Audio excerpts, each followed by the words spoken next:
Hello guys, welcome back to our latest question and answer segment today. And Cindy from Minnesota asks, I have a question on high cholesterol and what can be done to lower it. I'm also interested in the differences between LDL and HDL. And being a fitness professional, I do have a pretty good understanding of what cholesterol is. I'm going to talk to you a little bit about what it actually is, how to lower it, and but I'm going to keep it a little bit more in layman's terms, give you the Reader's Digest version, and keep it somewhat short.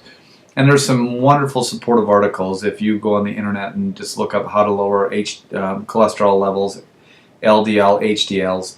That will give you some really good, more research. And I always recommend don't just take our video for it, look at multiple different sources. So I'm just going to give you the really broad Reader's Digest version. And, we all know that high cholesterol levels are not good. We all know that doctors many times will tell people you have to lower cholesterol. We know that cholesterol can lead to possibilities of heart disease, heart attacks, different things like that. But I just want to give you a really broad overview of what cholesterol actually is.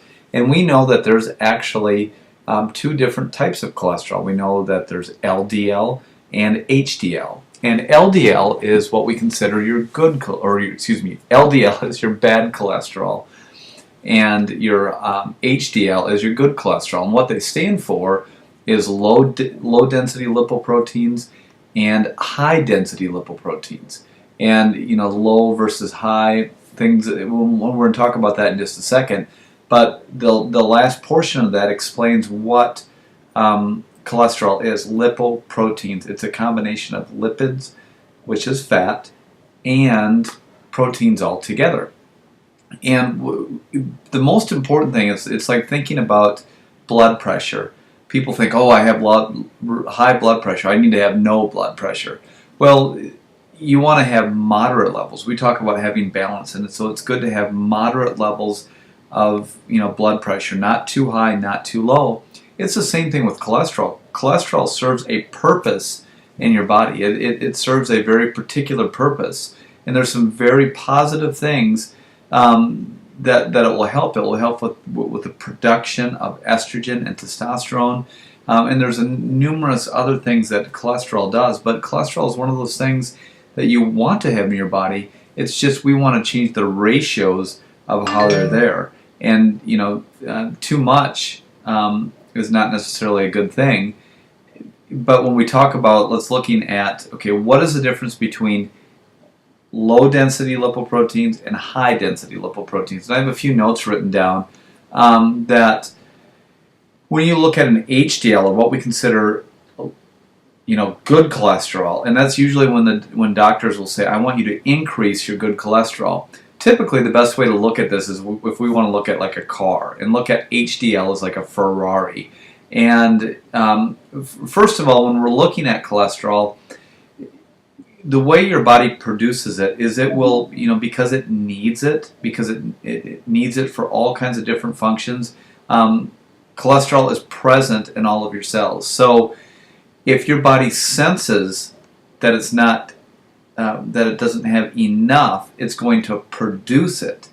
And then it's a matter of, once it's produced, what type of cholesterol is it? The trick is to get your body to produce high density, or HDL, instead of the LDL. So HDL has a greater percentage of protein versus lipids, and therefore it's going to function in your body much, much better than what like a Ferrari, for instance. So it will go through your system. It will pretty much sweep everything out of its way and get into your liver very, very easily, where it's then converted into what we call bile acids. So it goes through your system. It functions. It does what it's supposed to do, and the HDL will come into your system, into your liver, and then it will be converted into bile acids. Well, LDL, think of it as an old clunker car. And the fact that it has a greater ratio of fat to protein, and the fact that it just chugs along, it starts getting into your walls of arteries and different things like that. It starts clogging up things and just chugging along. It just which can then lead to heart attacks, heart disease, all those different types of things. HDL will come through, and a lot of times it will push through, that LDL, but it still, is going to be present there. So the greater percentage of HDL versus LDL, the greater that you lower your LDL, the greater that you increase your HDL and have good cholesterol in your body, the more efficiently your body's going to be able to use it. It's going to push through your system, not attach itself to the arteries or any of the other places in the cells, and where it's actually pushed through into your liver and then removed. And that is what we want to get to. So it's like, okay, how do we lower cholesterol levels? What's the most important thing that we can do? And there's two major things. There's manageable versus unmanageable. Unmanageable are just things that you're genetically disposed to. People just generally, naturally, some people have higher cholesterol levels than others. So that's going to be unmanageable. There's things that some people can be overweight and smoke and drink and have a horrible diet and still have good cholesterol levels. Others may not be as lucky. But the measurable are things that you can, manage, and that's with your exercise and your nutrition and your own body weight.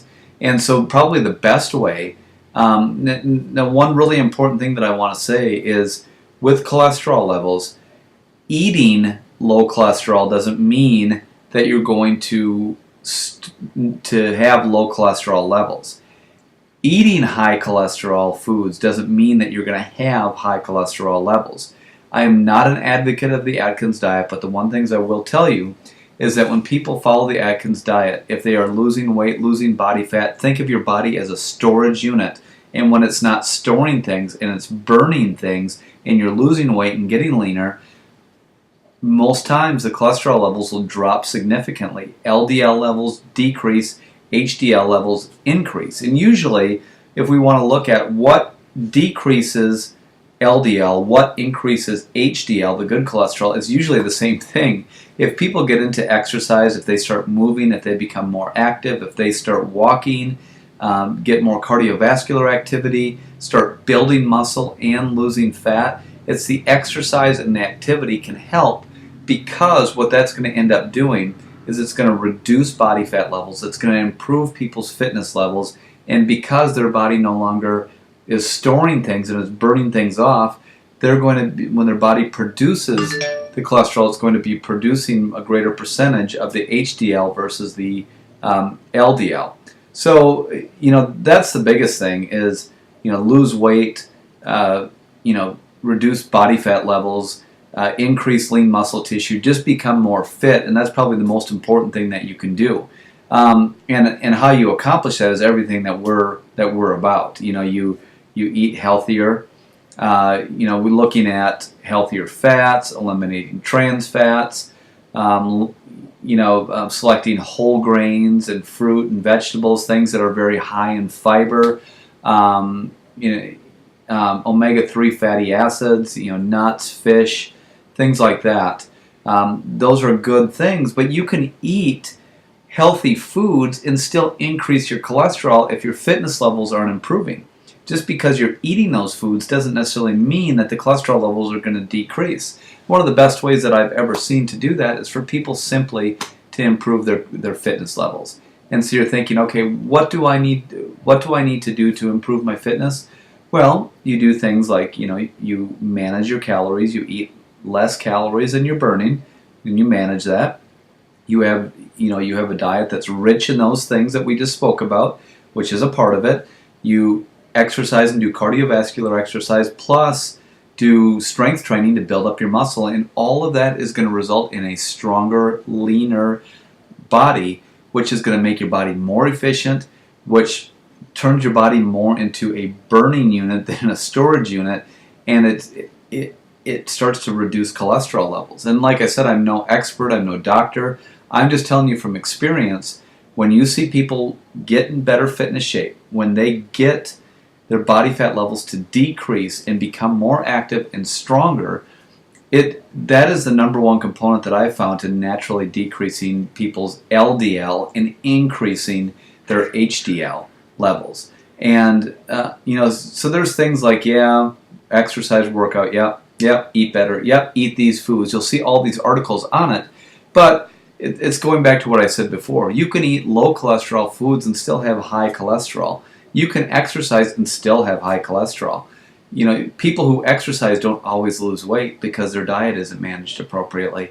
But if you're managing your calories, if you're exercising more, and your body's getting stronger, and you're losing body fat, and you're getting in better fitness shape, you have greatly increased your odds not only of reducing your cholesterol levels right now, but if you maintain that, you're going to do that going forward in the future.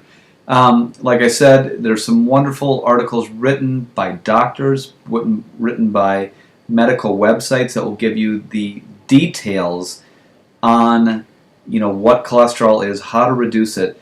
But that, in my input, is the number one way to do it. And of course, always consult your doctor on, you know, specific steps that they want you to do. But I guarantee you that if there are cholesterol issues, getting yourself in better fitness shape is probably the most important thing you can do to get that under control now and in the future. I appreciate you joining us today. When you feel that something's wrong, I'll shelter you and keep you warm. I'll never let you walk alone.